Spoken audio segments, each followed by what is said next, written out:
You die. Right now.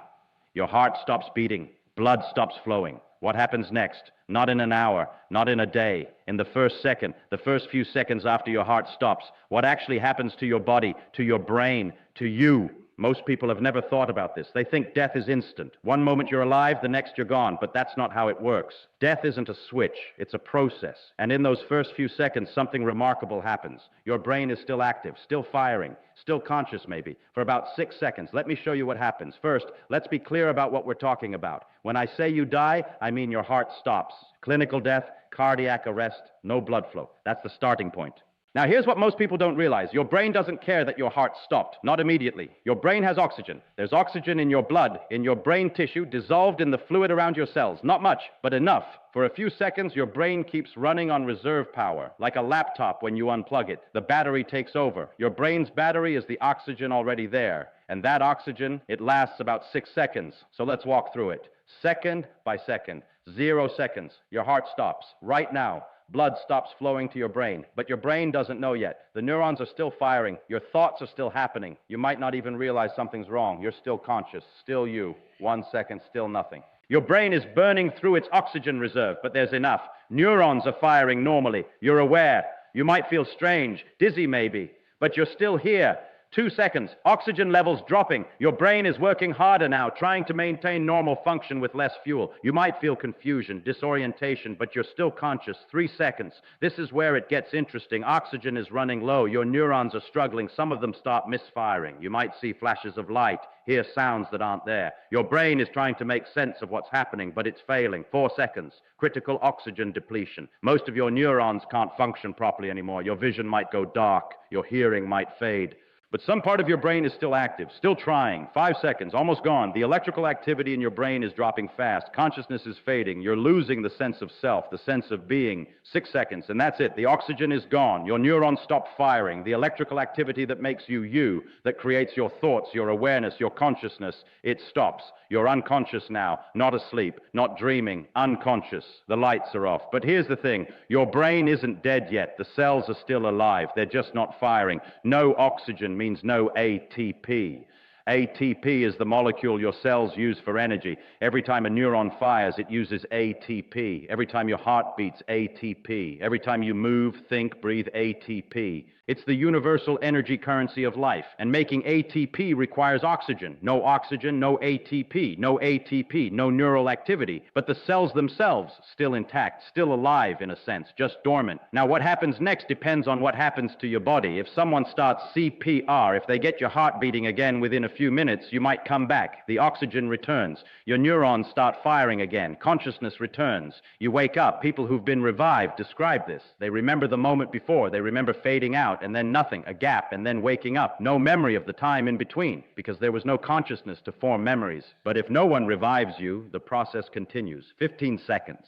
Your brain's electrical activity is nearly zero. If you hooked up an EEG, you'd see almost nothing. Flat line, 30 seconds, completely flat. No electrical activity at all. The neurons are still alive, but they're not communicating. 1 minute. This is where permanent damage starts. Without oxygen, your neurons begin to die. Not all at once. The most sensitive ones first. The ones in your cortex, the outer layer of your brain. The ones responsible for thought, memory, consciousness. 3 minutes. Serious brain damage. Many neurons are dead now. Even if you're revived, you might not be the same. Memory loss, cognitive impairment. The you that was might not fully return. 5 minutes. Irreversible damage. In most cases, even if your heart starts again, your brain won't recover. The neurons that made you, you are gone.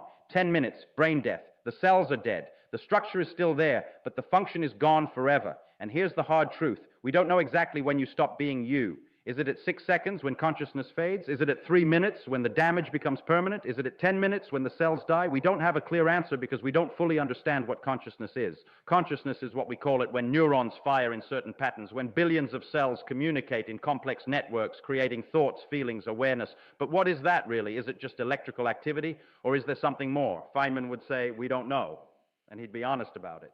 We can measure the electrical activity. We can see when it starts and when it stops, but we can't measure consciousness itself. We can't point to it and say, there it is. We only know it by its effects. You're conscious because you report being conscious. But when you can't report anymore, we don't know if you're still in there or not. Now, people who've been revived, who've been clinically dead and brought back, sometimes report experiences, near-death experiences. They see light, they feel peace, they see loved ones. Some people take this as evidence of an afterlife, of consciousness continuing after the brain stops. But here's what we know from a scientific perspective. These experiences happen when the brain is dying, not after it's dead. They happen in those first few seconds when oxygen is depleting, when neurons are misfiring. The brain, starved of oxygen, starts firing randomly. The visual cortex fires, you see light. The temporal lobe fires, you feel presence, you see faces. The limbic system fires, you feel overwhelming emotion, peace or fear. It's not evidence of an afterlife, it's evidence of a brain shutting down, and we can test this. People who have seizures, people who have oxygen deprivation without dying, they report similar experiences.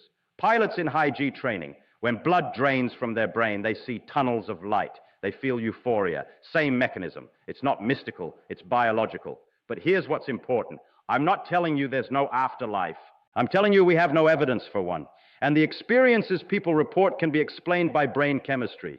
That doesn't mean there's nothing beyond. It just means we can't measure it. We can't test it. And if we can't test it, we can't know it. That's the honest position. We don't know what happens after the brain stops. We know what happens to the brain. We know the cells die. We know the electrical activity ceases. But whether consciousness, whatever that is, continues in some form we can't detect, we don't know. And Feynman would be comfortable with that. Not knowing is okay. It's honest. What's not okay is pretending to know when you don't. What's not okay is filling the gap with stories and calling them facts. So here's what we do know. Death is a process, not a moment. Your brain survives for seconds after your heart stops. Consciousness fades as oxygen depletes. Brain damage begins after minutes, and brain death is final. The you that exists, the pattern of neural activity that creates your thoughts and memories, that pattern ends. Whether something of you continues beyond that, we can't say. But the physical process, the mechanism of death that we understand. And here's why this matters.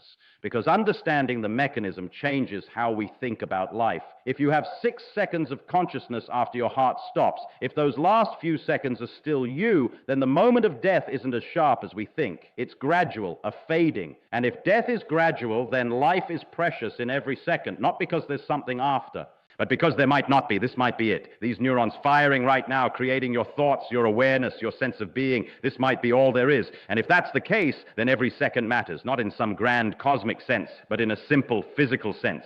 You are a pattern of electrical activity. And when that activity stops, you stop. So while it's happening, while you're here, while the neurons are firing and the thoughts are flowing, pay attention. Be present, because this is it. This is what being alive is. Electrical signals, chemical reactions, neurons firing in patterns, and somehow, mysteriously, that creates you. We don't know how. We don't know why consciousness emerges from physical processes, but it does. And when those processes stop, consciousness stops. That's what happens in the first second after you die. Your brain keeps running for 6 seconds, then it stops. And you, the electrical pattern that was you, fades away. No drama, no bright light, just a gradual dimming. Like a screen going dark, and that's the truth. Not comforting, not mystical, but true.